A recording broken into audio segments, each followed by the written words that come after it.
Awesome. All right. Okay. Good morning, everyone. For those of you who just woke up, I hope you have some good coffee that is going to keep you through the session because this is going to be one packed and amazing session. Thank you all for making time on Saturday. We know it's not easy, but thank you for being there. We have some very interesting panelists today, and I'm going to introduce them in just a bit. So, what are we going to discuss today? Right?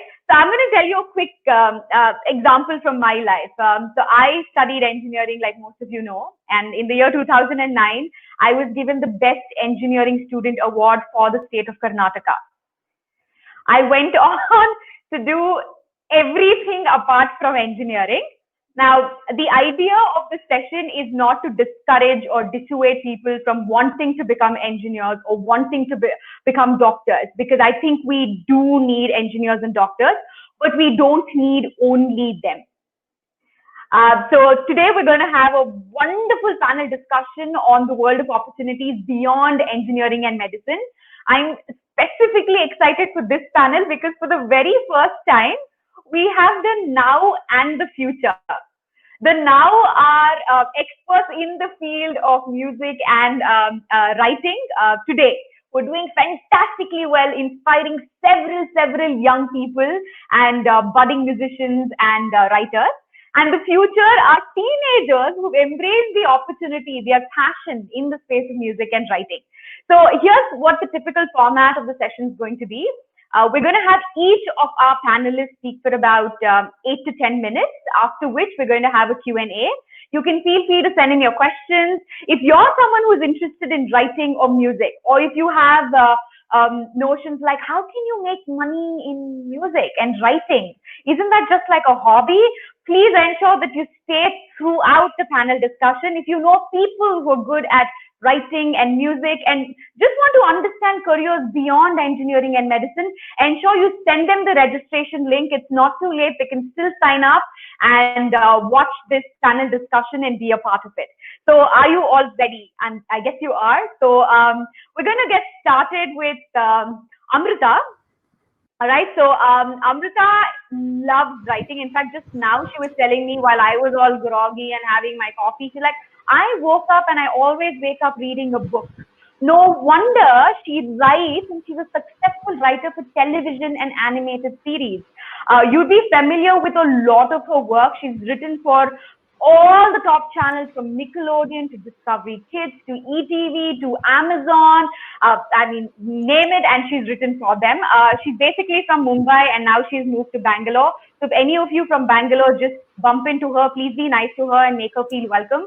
So Amrita, the platform is all yours, and we're really excited to hear from you. Thank you so much, Mala. I think it's a little hyped up, but thank you. Thank you, and thank you all for attending, and thank you for giving me this platform. I think it's been over 9 years since I've been writing professionally and getting paid for it. I was pretty clueless what I wanted to do, and I think writing was something that I always wanted to do. But like everyone else, I didn't know that the written word could, get money. And I always thought I'll probably write a blog and post my stories, short stories, and I'll have my family and friends appreciating or critiquing all of that. And and I used to go what I want to do in life for money. But I was really surprised to know that, hey, writing pays and it pays well. So that is how I started Mana, do you want me to tell them about what and how I started in the... Absolutely. Like, what did you study? How did you get into this as a career? Right. So I was study-wise, I was pretty, somewhere between average and yes, average-ish student. I hated maths, I hated science. So there was no possibility of me even looking that way. So engineering and medicine was never an option. yes, I wanted to be a veterinarian one time because for the love of animals, but I realized I have to deal with a lot of maths, and sadly, I had to take a U-turn and give up on that. So I was petrified with it. But I was pretty good with languages. I always found some relation or some solace in books or even in writing. Uh, I was probably very much a shy student. I was not outspoken, and to still an extent, still I'm not. I'm a little between introvert extrovert, and I would always find it comforting and comfortable to write, right? In whichever way I could. So I took up for my high school from 11th and 12th. Arts was my choice from the beginning. I always was inclined towards languages, towards the descriptive form, and that's how it happened. Um, Mumbai University and rather they offer a graduation course called DNM, that's Bachelor's of Mass Media, and a cousin of mine was doing it. It had been some 7 and 8 years since they started the course and since we were allowed to graduate in that stream.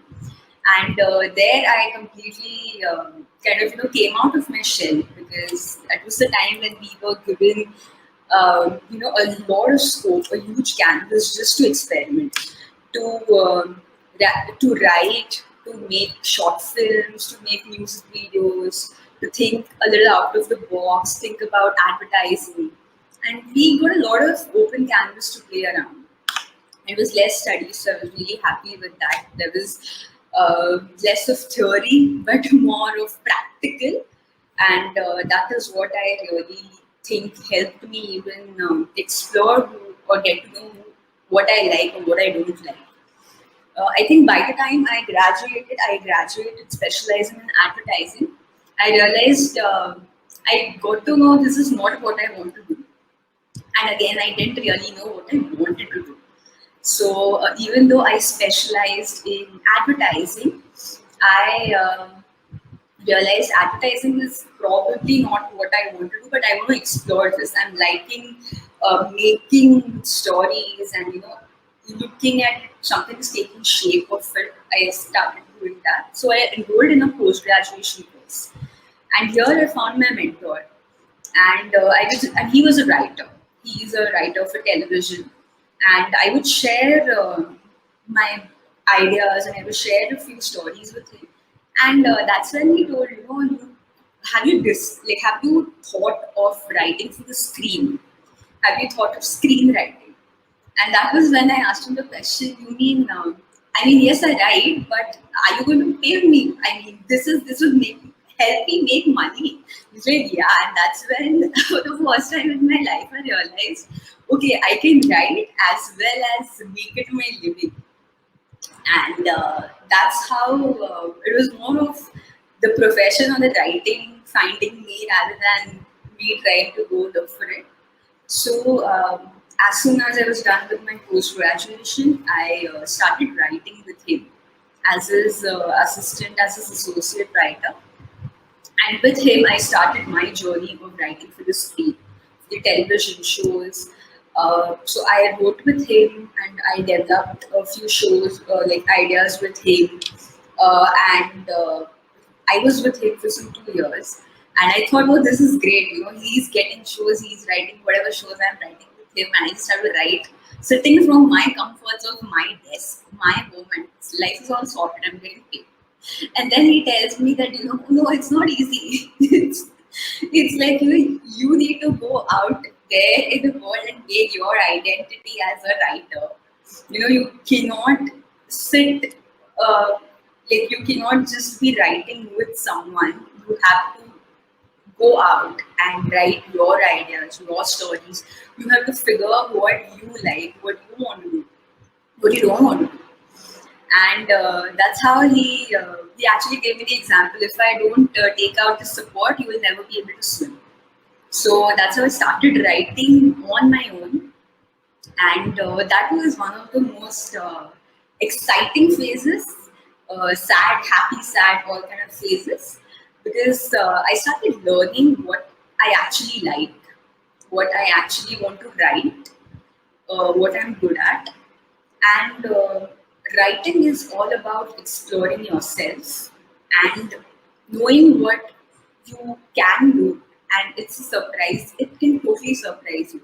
Like you wouldn't know you have it in you to write a horror story. You must, I mean, I am one big fattu. I don't watch horror movies, but I love writing horror stories.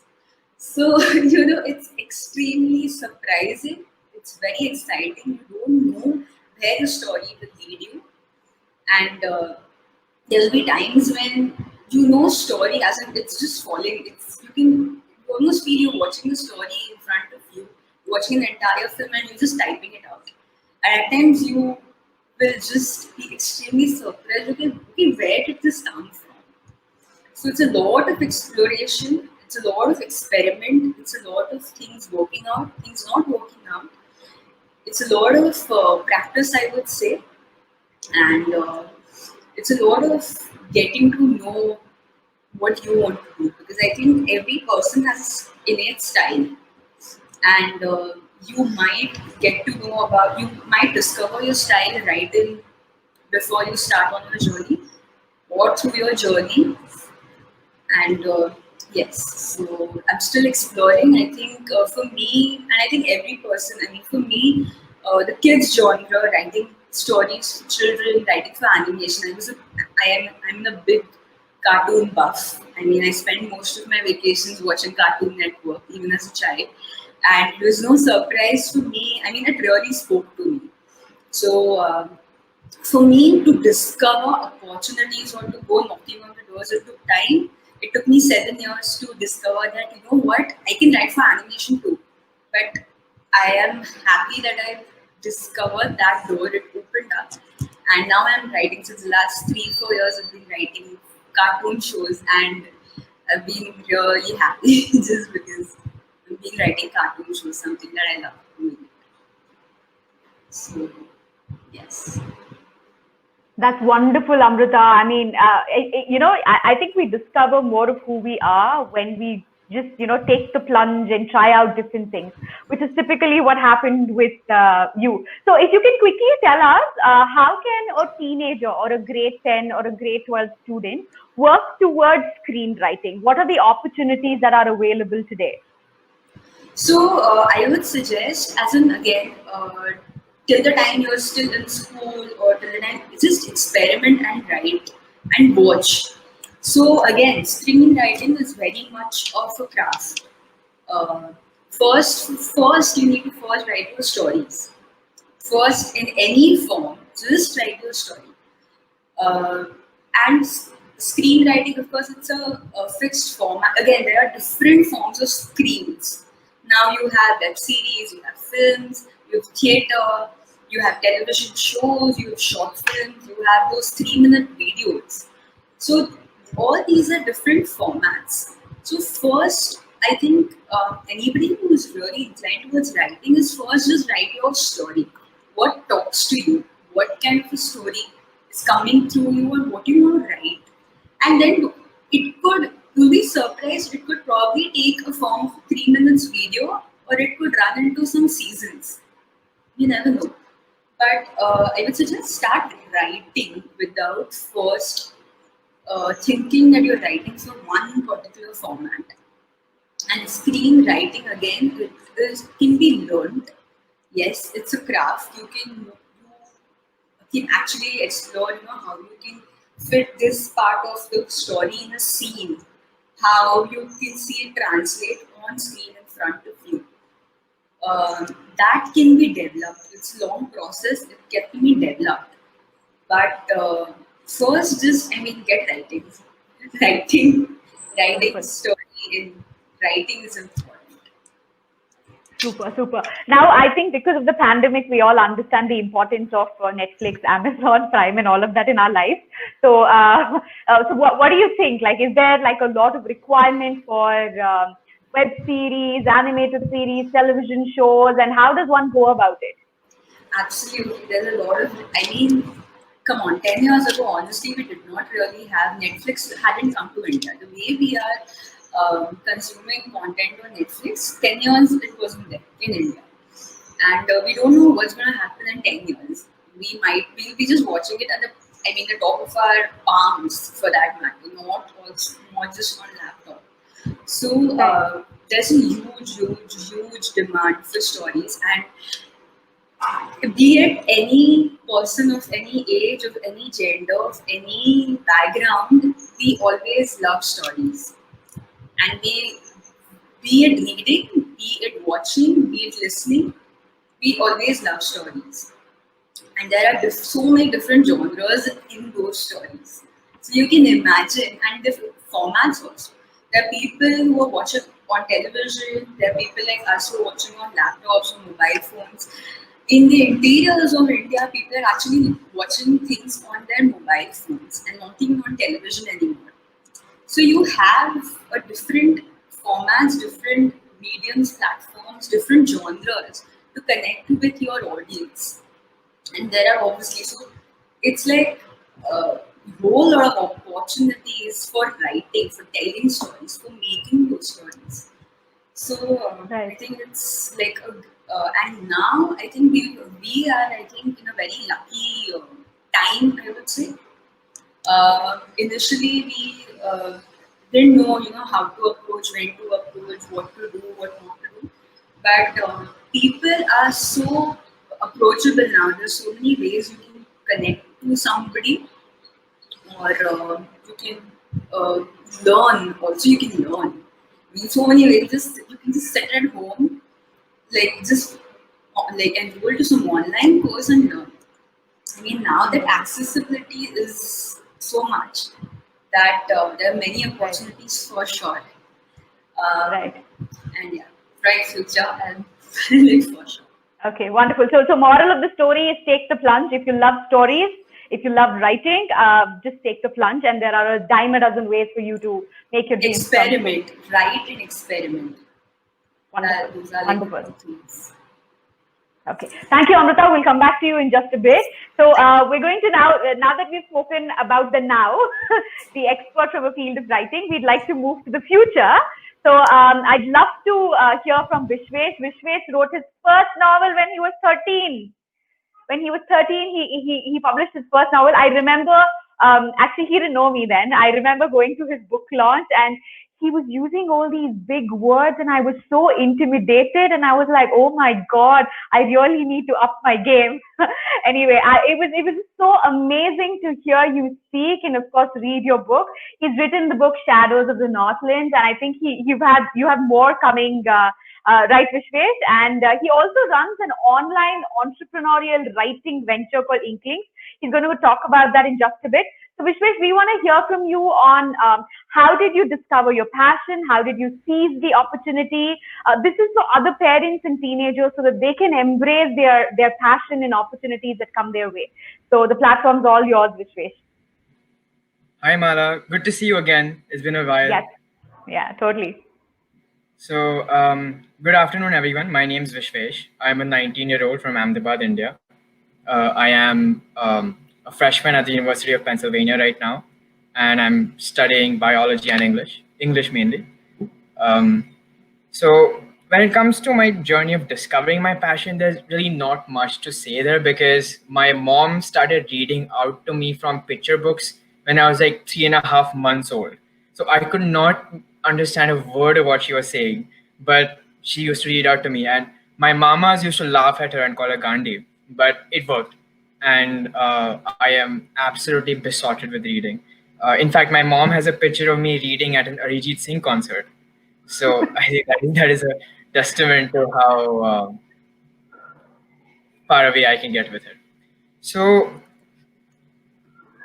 I've always had a love for stories. I've always loved consuming stories in whatever form. Amrita spoke about how everyone loves stories, and I've loved stories from books, movies, even the story mode of a video game. And over the years, my love for consuming stories eventually transformed into a desire to craft stories of my own. So that led me to start writing short stories, random novel excerpts. I had a brief stint on Wattpad, which I think a lot of aspiring Yes. writers my age go through. And eventually, I attempted writing novels. So I tried my hand at writing a novel for the first time when I was 10 years old. I was in fifth grade, and it was a really shoddy, like half-hearted fan fiction attempt, just plagiarizing three different authors and like 10 different storylines. Um, and over the years, I've scrapped like three separate novel writing attempts. One of which I took to almost 30,000 words before eventually putting it in the bin. Um, so it took a while before I published my first novel, Shadows of the Northlands, in May 2016, when I was 14. Which, yeah, as Mala mentioned, she was there at my Bangalore book launch. So Yeah. fortunately, it received a lot of really great reviews, and that gave me the opportunity to travel across the country to launch my book at various literature festivals, and I had the opportunity to speak at those festivals as well. So I went to the Ahmedabad Literature Festival, Hyderabad. I was in Bangalore, and the Kumail Literature Retreat as well. So from writing, I eventually made a bit of a shift to mentoring other people as well, because at those different literature festivals and even at the schools and colleges that I was invited to speak at, a lot of people would ask me for tips either about getting started with writing or about how to improve their writing in general. And of course, I would do my bit. I try and help out here and there, but it wasn't really a coalesced, concentrated effort. So after that, I had the idea to start conducting workshops. So I came up with something called Project Bibliophilia, which is a composite of a creative writing course and a series of workshops. So for Project Bibliophilia, I mentored 25 middle schoolers for the course for a Wow. year and a half. And for 6 months after that, my students wrote short stories that I edited and curated. And I was lucky enough to procure a publishing deal for those short stories. And so there's an anthology of short stories written by my students called Understained Minors. Um, so I realized that I really like teaching people, and I really like mentoring people and helping them to write the way that I had to struggle and figure it out on my own when I was younger. So that led me to start taking workshops in like, across India really, and I'm the youngest contracted facilitator for British Library in India, and it was a very enjoyable experience. But taking those workshops showed me that really the workshop model is limited in terms of its reach, its breadth, and its depth. There's only so much you can cover in a workshop before you have to end, and it's not a continued effort. You'll have different people taking different workshops, and those same people will then be left hunting for the next workshop, or the next random tidbit they can find online, or some random article that speaks about certain precepts of writing, but it's disjointed and disconnected with all the other information you could find. So there's no single centralized platform for people that are interested in writing, or even those that may find it to be a newfangled interest and end up having to abandon it before they can give it the time to grow because they can't find appropriate places to further it and pursue it. And that's something that is lacking in our country. Like in the US, there are a bunch of really great writing centers. There's something called Grub Street. In the UK, there's a National Center for Writers. There's the Australian Center for Writing. So I decided that if there's nothing here, I might as well try my hand at making something like that myself. So that's what led me to come up with and establish the Inklings Writing Center, which is India's first online writing center. And we offer online courses in different forms of creative writing. We offer mentoring services by our mentors, and who are also the instructors that take the courses. And we offer editing and proofreading services. So yeah, that's been my journey. Wow, Vishwesh, you're always so inspiring, and it's really cute, because he's a student himself and he's talking about his students. I mean, this I think is the future, right? That's really nice, Vishwesh. We are going to come back to you with many, many more questions. We'll move to the next industry, which is music. I mean, who does not love music? We all love music, and we're going to start with a very, very good friend of mine. I've known him since 2013. He absolutely thinks big. He's willing to explore everything, which is why he's as successful as he is today. He's not just a musician, but he's also an actor. So do check out. You should Google his name and watch some of his films. It's pretty good. And of course, he's very, very active on social media. Feel free to connect with him. Adam, we want to hear about music. Every time it's about music and the industry, I cannot think about anybody but you, because you can talk about it nationally and internationally. So the platform is all yours, Adam, and thank you for making time for today. Thank you, Mala. Don't call me an actor. I'm not an actor in the slightest. I did a film just for fun. I get embarrassed when you say these things. It's like a discredit to all the other actual real actors. Where to start with music? I suppose I'll talk a little bit about what brought me into music. Right. And one of the things that I kind of wanted to convey today, because it's about engineering, beyond engineering and medicine. And just to echo what you said to start with, it's not saying that those are bad professions. I think one of the most important things for youth today and for people who are trying to choose their career is to really think about why engineering and medicine have become or had become such the standard track. And I think when you think like that, it's because they offered this notion of stability and security, whereas opposed to other potential career paths were always considered to be dangerous or unstable for what a job should supply. But I think we've reached a time in India now where it's a case of people really need to realize that choosing a career path is choosing something that will hopefully see you through the majority of your life, and something that you will be having to do for a lot of your time, for a lot of years. And if you are not happy in that career, then no amount of security from it is going to give you satisfaction or contentment. And I think that is really becoming the most important thing for us these days, is that people should be happy and enjoy and love and have passion for what it is they're doing. And if they have those things, everything else will fall into place eventually. The security will come, the satisfaction will come, the recognition will come, and people will have a higher quality of life. And I think that's why it's important to start, particularly in India. India is in this kind of nascent boom of creative opportunities at the moment. And I loved listening to Vishwash's story there, because what he's embodying is exactly what is needed. It doesn't exist, so he went out and created it.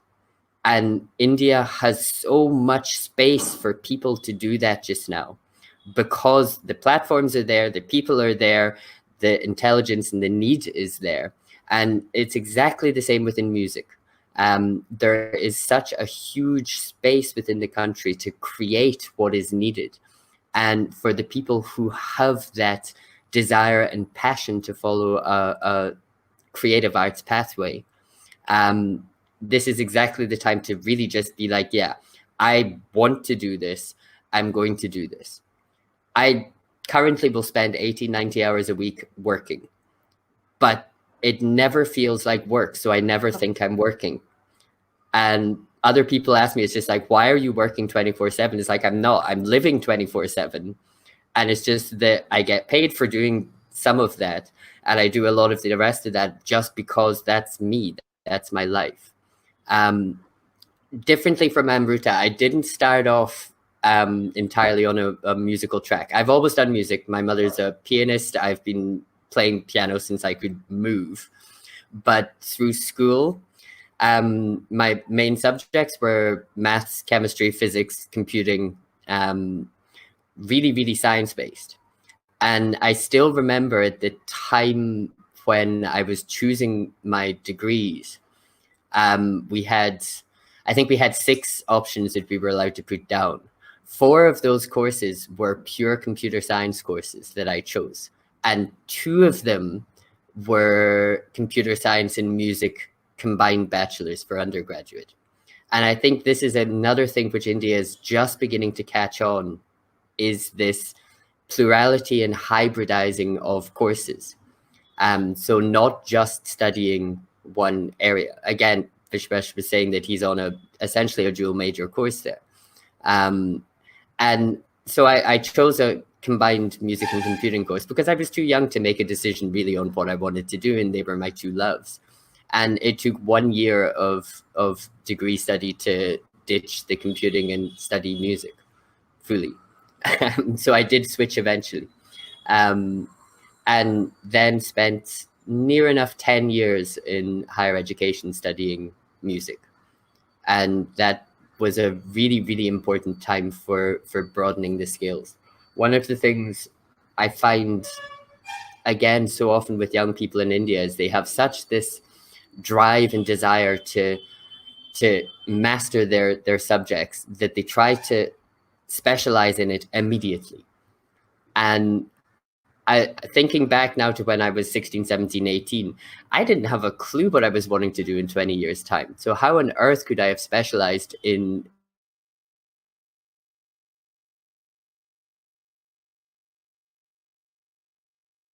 We just lost Adam. I think he'll join us back. Anjana, we're going to go with you next. So we're pretty excited for that. All right. So Amrita, we do have a question. Okay, Adam's back. And yeah. All right, welcome back. Sorry. No problem. Yeah, it's trying to specialize too soon and keeping that openness of subject area, because all of those other skills, my computer science skills, my science skills, just organization and communication skills that I learned from everything else that wasn't my love at that point of time, has become vital for being flexible in the job that I do now. And if I had tried to specialize too soon, I wouldn't have had any of those other skills. So it's I would say don't try to narrow your field too soon. And what I feel is needed in India more and more now is these centers of learning that have this breadth of subject area, and which allows young people to interact cross-discipline. I studied in a contemporary arts institute.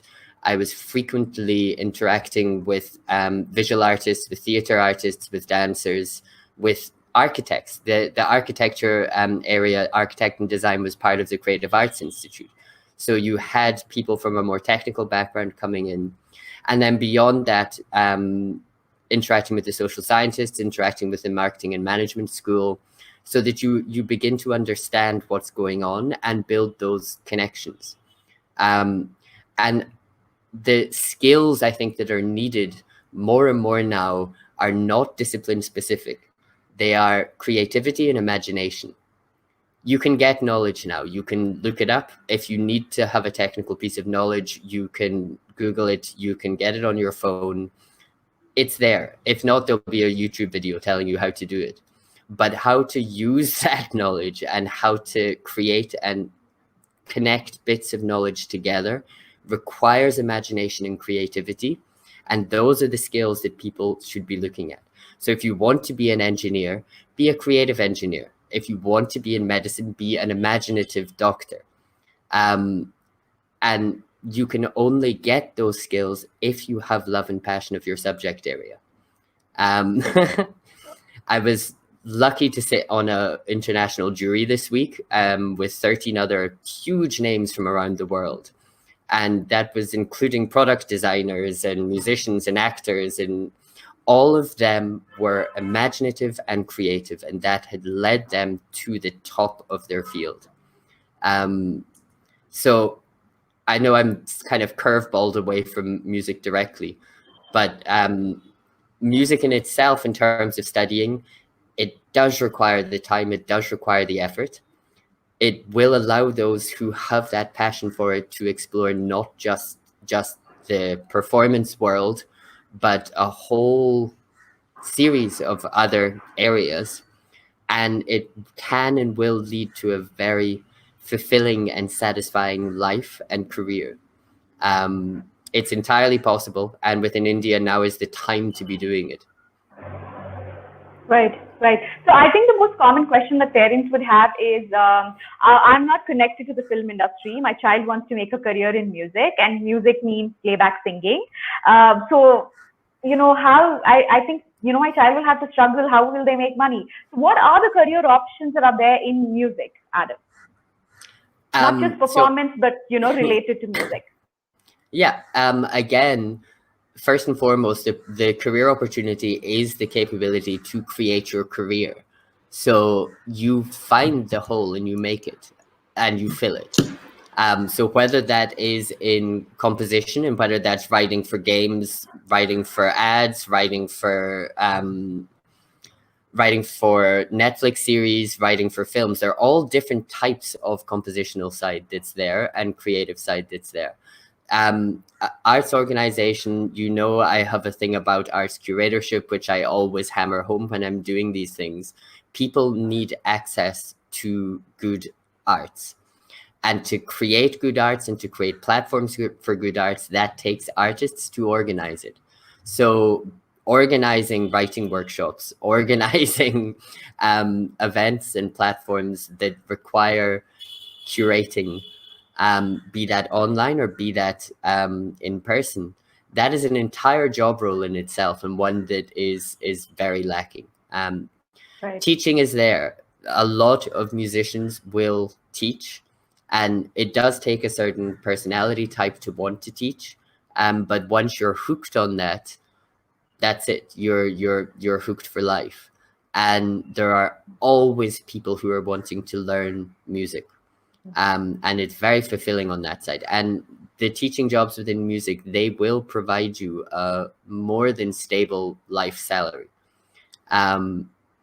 It's so, and even outside of that, it's just like some people maybe want to just be creating jingles. That's fine. Start an online platform. And I think one of the things that's really important that this pandemic has taught us is that it's the artists who have had to readjust their outlook for how they work. And have had to rediscover the models and modes and methods of arts presentation, which has opened up, and suddenly we realize that India is not separated off from the rest of the world. Right. That it's as easy for me to collaborate with an artist who is 1 kilometer away from me as it is from the ability to collaborate with an artist who's in South America or who's in Africa.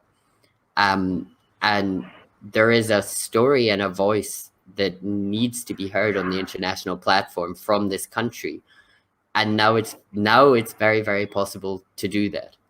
So yes, they will have to work hard. Anybody who gets into the field will have to work hard, but they won't have to struggle. Right, and that's true with any profession, right? Today, you have to work hard, you have to hustle. Right, exactly. Right. But music's always had this image of the kind of poor, tortured musician who has no hope in the world and no capability. And okay, they do exist, but they exist in every field. True. Very well put, Adam. So you can continue to receive Adam's wisdom on Netflix. So he plays a cameo in the Creative Indian series. So do check him out. And we will now move to our next panelist, Anjana. Thank you, Adam. We'll come back to you with a few more questions. Again, I've known Anjana for I think 6-7 years, and she also happens to be my neighbor. But we all have watched Anjana on television when she won Indian Idol Junior. She's a wonderful human being with a fantastic voice. In fact, her parents are extremely supportive of what she does. I think they're like a power family. So Anjana, you're also cultural secretary of your school now. You've taken up commerce. So tell us more about how you stumbled upon opportunities in music, and what do you have to say to parents and other teenagers who want to explore music as a passion or a career? I think first of all, I'd really like to thank you for having me as a part of this. In fact, the day you texted me itself, I was so excited. I'm like, yay! So just to give a small Yay. introduction about myself, my name is Anjana Padmanabhan, and I'm 17 years old, and I'm a grade 12 student in Delhi Public School, Bangalore South. So my journey has been a very weird one because I was an extreme introvert as a kid, and I would be very scared to go out and talk in front of people, or even sing in front of people. So when we used to have family guests come home, my mom used to be like, why don't you sing something in front of them? And I'd just run into my room and shut the door because I'd be so nervous to sing. Um, but then what always used to happen was I always enjoyed listening to a lot of music. Uh, my parents used to play a lot of music at home, and it used to be not just Indian, it used to be different forms of music, which I really enjoyed as a kid. And initially, there is this thing that, when you're in a South Indian household, there's always this thing about, going and learning Carnatic music in the beginning, and then start learning and start developing your voice type. So my friends used to go for it, and I used to be like, okay, let me just go and have fun.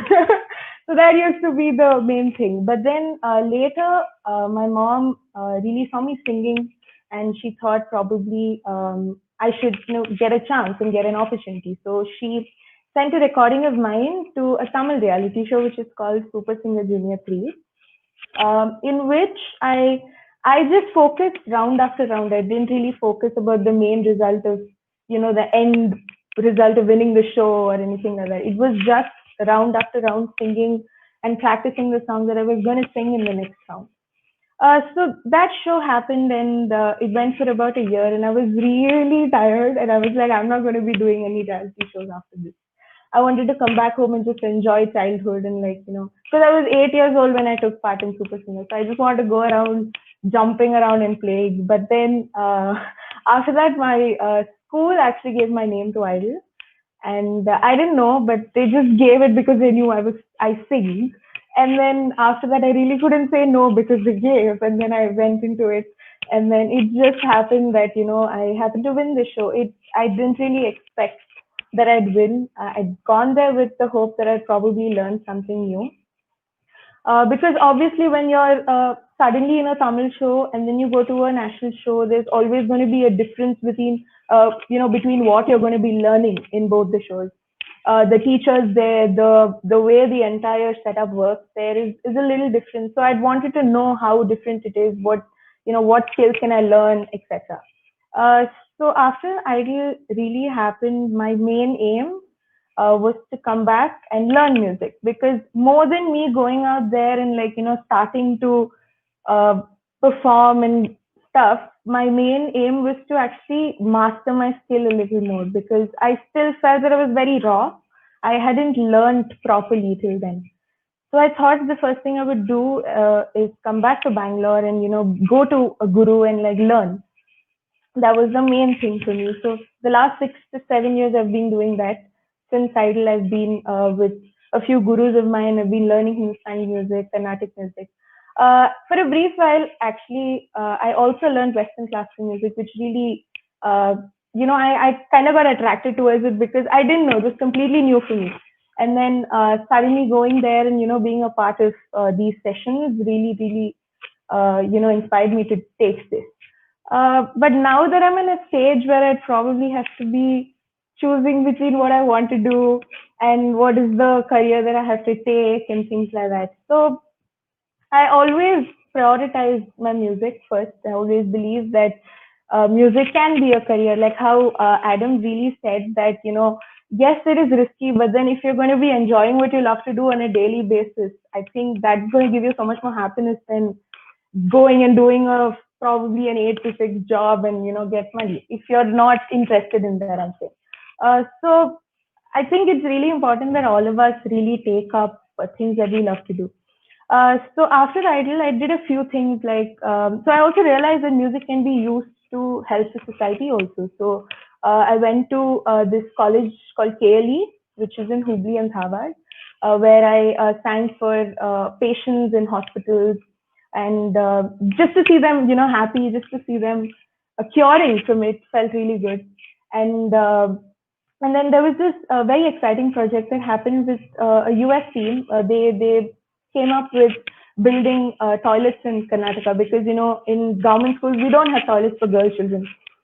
So we came up with videos, we came up with music videos, and we did it in Kannada so that it helps in catching the regional people who understand Kannada, etc. So I did that, and then I also worked with Ricky Kesa. I worked with him 3 times, 3 albums, so it was very special to do all of that.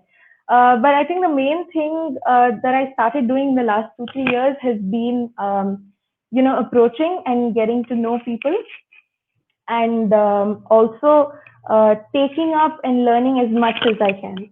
Right? I wouldn't want to think that I am the best at it because I still have so much to do in terms of music. So any opportunity that I get in fact, recently when we did the workshop that I did with Jerry was so amazing. I mean, I got to learn so much from him. So I mean, every opportunity that comes to me in terms of what I can learn, I really want to take it up and just expand my knowledge.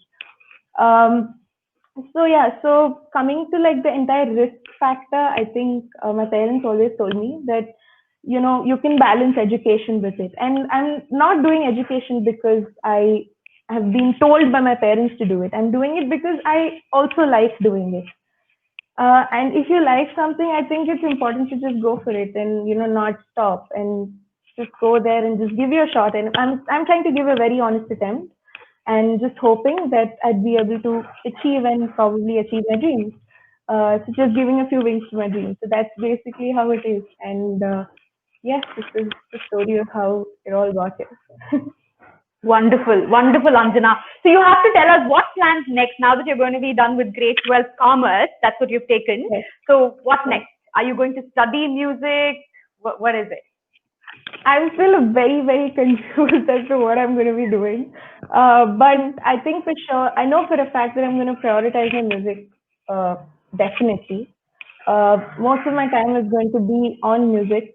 And of course, I'll probably do something because I've also really liked, accountancy and subjects like that. So I'd probably even want to explore something like that, just so that I get another perspective to everything. So that's probably what I'll do. But then the main thing for me right now would be to go out there and really put my content out there, because I think one way to connect to people would be to go out there, collaborate with other musicians, etc. Because it's really fun when you get to learn something from another musician, because Right. you feel that you know this much, and then when you go and meet another musician and you collaborate with that person, you understand, okay, wait, this is completely different than what I know.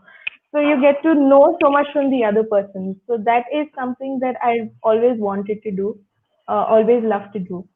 So yes, that's basically it. All the very best to you. I mean, you have all our support, and we are sure that you will make your dreams come true. Thank you so much. Wonderful, wonderful. So we have a lot of questions coming in from parents and kids. So Amrita, the question for you is, how does somebody has a script ready, how does someone go about pitching that script, let's say to a Netflix or an Amazon, or where do they pitch it? I think maybe this is where you can also talk about the pitch Bible. Right. So, first, congratulations for writing a script. It's like you unlock level 5 or so. You already passed through a lot of things. It takes a lot of effort to first write a script. So, congratulations on that. When we pitch a script, or if you have a show idea or a movie idea or just a short film idea ready, what you ideally do is first you pitch a log line, which is just a short. It could be 1 line or 2 line or 3 line. It's just your story in short. Because unfortunately, people who are making movies, or the producers, or the people who go through the scripts, they don't have so much time to read through the entire script. They are already loaded with other scripts. So first, what they're going to read is those first few 1 or 2 lines that will encompass everything about what your story is about. And having said that, then comes a Bible. If you have a series idea, say, um, there's something called as a Bible when you have to go and pitch to somebody. Like it could be a studio, a producer, it could be a writer, or it could be also a writer with whom you want to collaborate. You should ideally prepare a Bible, which is, as the name goes, has everything, and it's going to be your backbone for what the series or the story is going to be. It has your log line, your story in short, what are the characters going to be, if it's going to be in seasons, how the story arc would go, in short, of course. It's almost like a little presentation that you gift wrap it in a small size and you pass it on to the studio or the producer. Again, if you have, having said that, nowadays there are studios who are quite open on inviting writers, non-writers, anybody who's even writing for the first time to pitch their concepts and their show ideas. They generally give an email ID, but again, it's not a very short way of getting across. You really don't know where your Bible or your idea is landing. So if you know somebody in person, you could request them to go have a look and at least take a feedback, even if they're not. I mean, they don't have to make it, but at least have a feedback, their feedback of what they feel about it, and then you go. Pitching is basically what is important. So how do I get that meeting to pitch in? Do I reach out to people on LinkedIn, Naukri? How do I get that meeting? Anyway, you could network in every way possible is what you're saying. Yes, network in every way possible, because there's no one right way, or there is no, sadly, the entertainment business, it doesn't really, sorry if there's a disturbance in the background, I apologize for that. There's no short way, or there's no short HR way to reach out to anybody like that. In any possible way, if you can get a personal meeting, a phone call, or nowadays there are studios who also conduct pitch fests. So they have you can actually go and pitch your Bibles. You can pitch your ideas, and it pretty much is like an expo. You have different studios sitting, and you can actually go and pitch your idea. So you have all of that happening too. There's also a personal thing that you go and you request them to take a look at it. Also, another way to do is if you are really sure about your idea and you want it to happen for you, you could also make it yourself. So if there's something in your reach, if let's say you've written a script for a short film, then why not write it? I mean, why not make it yourself? Because there are people like writers, there are people who love to direct, who are waiting to direct and produce good things. So collaborate, get your team. You can actually collaborate with like-minded people who are really happy to work on it. And you can also self-produce it too, if that's an option for you. Right. Okay, thank you, Amrita. That sounds very interesting. We will follow your Instagram page and your social handles. So in case there is a pitch fest that is happening and anything, we would love to hear from you. And the teenagers can probably, use that opportunity to pitch. So thank you so much, Amrita. Adam, you have a question from Devyani. Where does one start if one wants to be in Western music? She likes to write and compose originals. So what sort of studies in music should one be doing, and where? By Devyani Chowdhury. Yes. I've typed an answer already, just in case you didn't ask that. Oh, you did. Okay. But it's all right. I'll talk about that in one of the other questions on interdisciplinary skills. So my advice basically is that up until 12th, keep general learning as much as possible in terms of subject areas that are of interest. And do currently with the current Outlook in India, do music extracurricularly. Find in all of the metros and in most places across the country, you'll find good music schools, and do your performance and music theory basics on the side of studies. But keep as many of your general school subjects up until 12th. Then look at taking music at a higher education level, at a degree level. Of course, I would say come and study with us, because that's just self-promotion on that side. But again, there are a number of very strong higher education music institutes across the country. Delhi has, Mumbai has, Bangalore has, Chennai obviously has, and look at then doing a more serious course. Again, I got a question also about studying abroad. I always recommend my students to go abroad for at least 1 year if they can, just to broaden perspective and understanding of the international field. I know it's not always possible, but if it is, it will definitely enrich the student's experience. In terms of interdisciplinary skills, it is all communication, group work, logic and understanding, and problem solving. Those are the kind of skills that we look for. Music is not a solitary subject. The arts are not solitary subjects. You have to work in groups and networks of people. So you have to be able to work within a group dynamic, and learning how to fit in among a group of people, share your skills within, and be able to ask other people for their skills where you need it, and maintaining that kind of group environment. Then communication skills are vital. Speaking and writing, being able to clearly present yourself. I'm not even mentioning music skills. The music skills are inherently there, but in terms of career success, these are what I would say are the most important ones. Wonderful, wonderful. Thank you, Adam. That was really, really comprehensive. So my last question is to the young budding stars, Vishwesh and Anjana. So we've all spoken about passion and opportunities and go seize the day, right? So what I want to hear from y'all is y'all have done a lot of gigs. We want to know if there is money that you have tasted in music or writing. Like Vishwesh has done workshops, Anjana has done a lot of work. Not that money is important for you because you all are still, I mean, Vishwesh is 19, but Anjana, you're still under 18. But have you seen the money? Vishwesh, we'll start with you.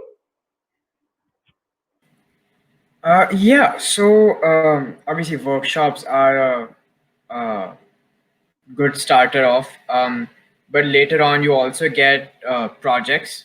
So I've had a couple of projects from a museum to commission the description for both an exhibit as well as individual pieces to provide a comprehensive and yet succinct overview of their pieces.